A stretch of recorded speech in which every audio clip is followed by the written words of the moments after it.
Hey guys, I am Shelly. Thanks for sitting with me today, and we are going to be talking about accountability. So a lot of people ask me about my weight loss process, the things I went through, what I do now to keep weight off, exercising, all that type of stuff. And one of the first things I ask people is, how do you hold yourself accountable? So if you are trying to get fit, get healthier, if you're trying to lose weight, gain weight, tone, you have to decide within yourself how important that is before you even start. Like, is this something that I am going to stick out when I'm not seeing results, when I'm having the opposite effect happen? Um, am I going to do the research and take the time to figure out what it is that is not working for my body? Because one thing I think people don't put into consideration in any journey of changing anything about yourself is individual to you. What may work for her might not work for me. We could be doing the same exact thing. It's not gonna work for me, my body type, the way my body works, different health conditions that I may have that she doesn't have or he doesn't have. And people don't take stuff like that into consideration when they're trying to change anything, no matter what it is. If it's not anything to do with your weight, mentality, mind, the way you dress, anything, like people are not the same. Um and I think one of the first things that anyone needs to do before they start any type of journey or transformation is to make the decision that you are going to hold yourself accountable and do the work.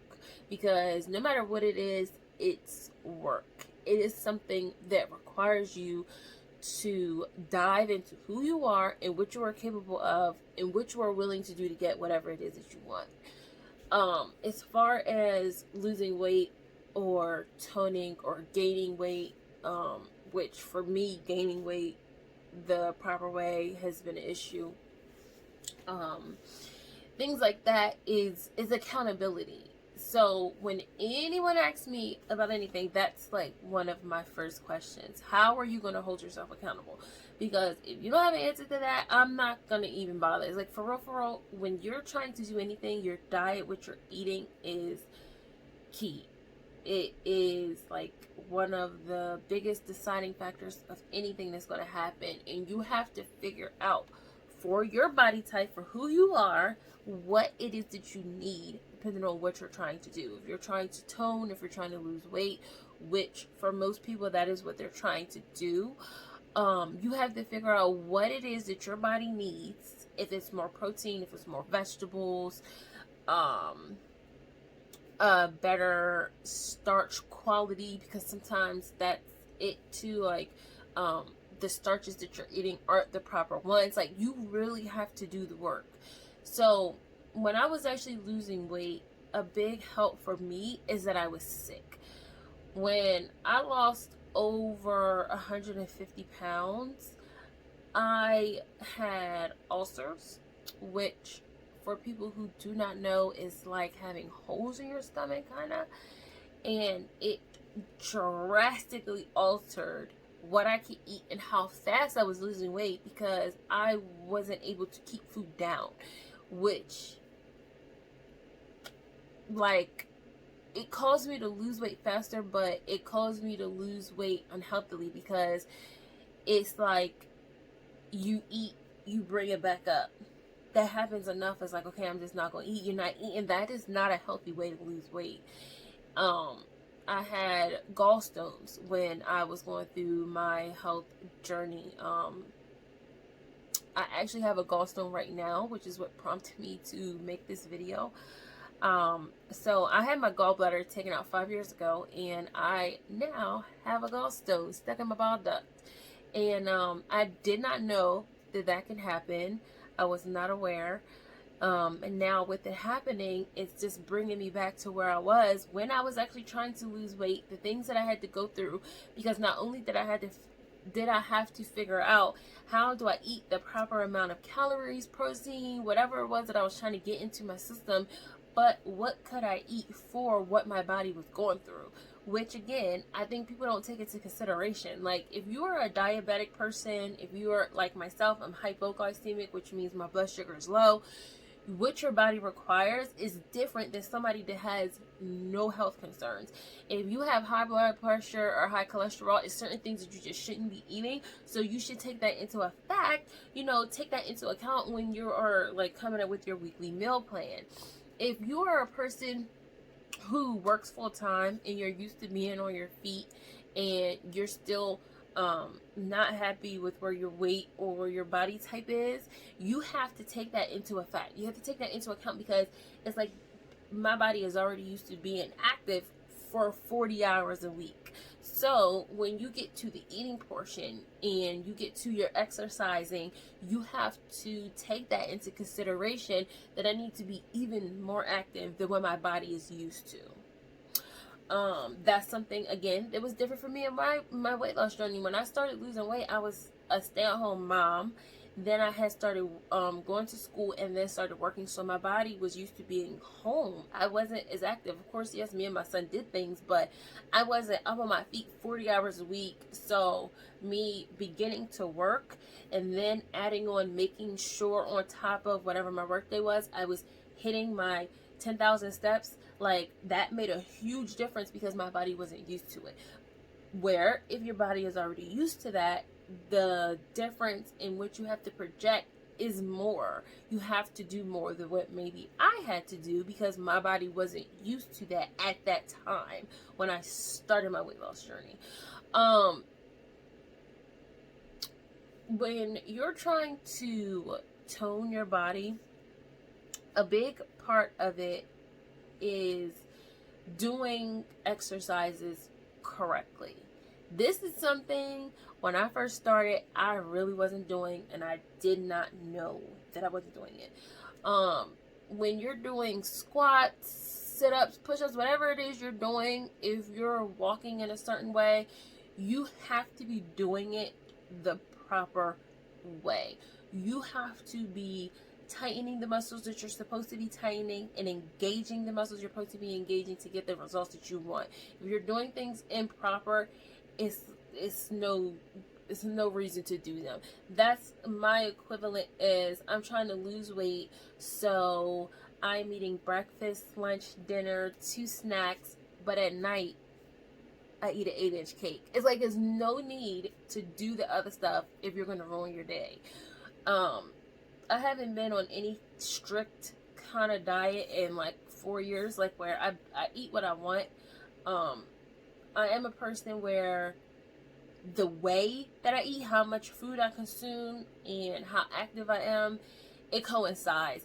Where I don't really have an issue right now gaining weight. More what I have an issue with is losing my muscle, where when I am toning, like what I'm doing right now, because I'm exercising actively, my body is toning, I gain weight, which is what I want. It is a weight that I prefer to be at.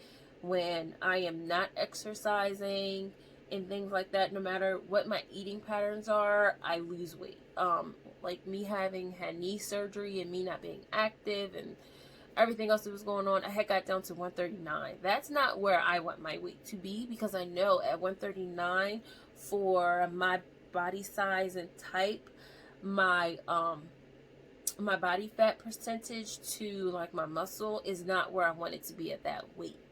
Now it can be, don't get me wrong, I can be 139 and be toned, but I know me, and that's, so right now I'm at I'm at 143 and I am much more toned. I can show you a picture from like 2 months ago, how skinny I looked compared to how I look now. I guess somebody else looking in on it, it might not be able to tell, but me and my body and how I, look at myself, I can definitely tell the difference. But anyway, with that, it's like that also is something you have to take into account depending on what you're eating, what your goal is, how you're exercising. Muscle weighs more than fat does. So if you don't necessarily see the number on the scale moving, which for so many people that I know, that's what they focus on, which is not really what you should focus on. You should focus on how your pants is fitting, how the muscle in your leg, which for me is what I'm obsessed with. So with my knee surgery, one of the things, the main thing that I'm doing is working on my thigh muscles. I have very strong legs. I've always had very strong legs. So whenever I have knee surgery, it is such a process getting my legs back to where I'm used to them being and seeing the muscle. So if I'm doing a squat, my wall squats, it's like I can see my muscle right here. And it's so thrilling to see the little muscles coming back on this side. Like, this is the leg. This is the knee I had surgery on. But those are the little things that you need to focus on and to pay attention to encourage yourself. For me, when I see results, when I see things in my body changing, that is what motivates me. That is a big motivation, I think, for anybody. When you see results, like, hey, it's working. But holding yourself accountable is when you're not seeing results and you put in the work to figure out why you're not seeing them. I just wanted to come on with this short little video, nothing too serious, just because a lot of people do ask me this. How do I lose weight? I want you to train me. It's like, for real, I would have no issue with things like this. But if I ask you a simple question, how are you going to hold yourself accountable, and you can't give me an answer, then that right there is telling me that I don't need to waste my time. Because that is a huge part. So many people... I'm working, I'm so busy, I can't go to the gym, I can't eat right. Believe me, I get it. Working is one of the biggest things that affected me going back to work. It helped me in part because when I was really meal planning, like really doing it, it was like, okay, I have control over what I'm eating, making sure you're eating breakfast. That is a huge part. I know for women, I noticed that that's more of an issue. That was one of the main things for me. You have to start your metabolism in the morning. Well, I'm not going to say in the morning. If you don't wake up in the morning, whatever your schedule is, when you wake up, you have to start your metabolism. That is when you are supposed to eat. That's when you're supposed to get your body activated, get everything started. It is a crucial part of whatever journey you're on. Making sure you're drinking the proper amount of water, which I don't think people realize how much that will affect anything. Because for one, you're going to overeat if you're not properly hydrated. I don't know if a lot of people realize that, but that's true. And then the way that you eat or the things you choose to eat, like if you can Google it and you can see like your body craves sugar if it needs protein.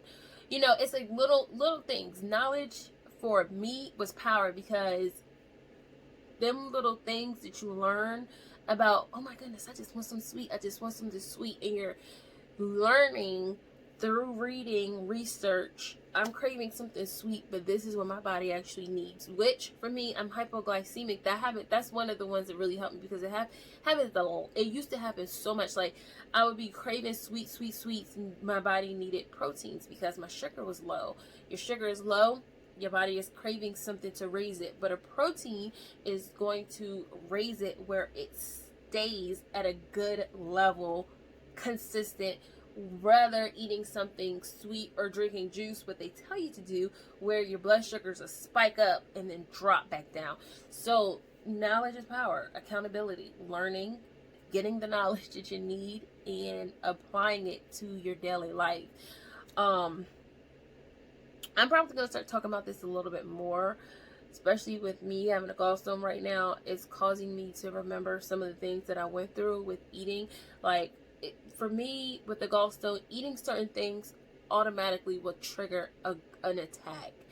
When I had gallstones before, I had a gallbladder where you can, the gallstones will go through your system. I don't have a gallbladder right now, so the attacks that I have are vicious. Like, they are no joke, and it's just causing me to remember the accountability that I had to hold myself to, the things that I had to make sure I wasn't eating or wasn't doing.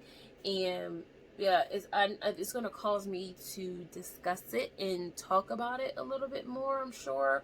So yeah, just look for videos about accountability, about making sure we are, you know, doing what we need to do to not only quote unquote lose weight, but you're putting in the work to gain the knowledge of making sure you're doing it correctly and making sure you're holding yourself accountable to do the work when something isn't working, that you're like, okay, this should be working. Like I'm eating correctly, I think I'm exercising, why is this not working? Instead of getting discouraged, today's just gonna be a cheat day, and then it turns to a cheat week. You have to hold yourself accountable. Hey, I'm not gonna get discouraged. I'm gonna do the work. I'm gonna figure out why this is not working. Sometimes for a lot of people it's hydration. Sometimes for a lot of people is I'm walking, but am I engaging while I'm walking? Which is, I've talked about this briefly in the past. Any of the time when walking has been my main course of exercising, you have to engage your body. So of course, moving is better than sitting still in any, I guess, circumstance. But when you're walking, you can be doing this when you're walking. You can have like 2-pound weights on your hands, and you can be engaging your arms while you're walking. I listen to music, so I'm dancing while I'm walking as little as I can dance because of my knee. But yeah, I just wanted to come say hi to you guys, put the video out to say this is probably going to be something I'm going to be talking about on here. As a parent, it is something that is truly important, because holding yourself accountable for whatever journey you're on and incorporating that into your lifestyle as a whole with your children is always a great thing. And being healthy and being on point also just benefits you as a parent, because clarity and everything else. So yeah, this is definitely going to be a topic for a parent's point of view. Like, comment, subscribe if you are not already, and share this video with your friends, anybody that can use it. Make sure you guys have a great day. See you on the next one.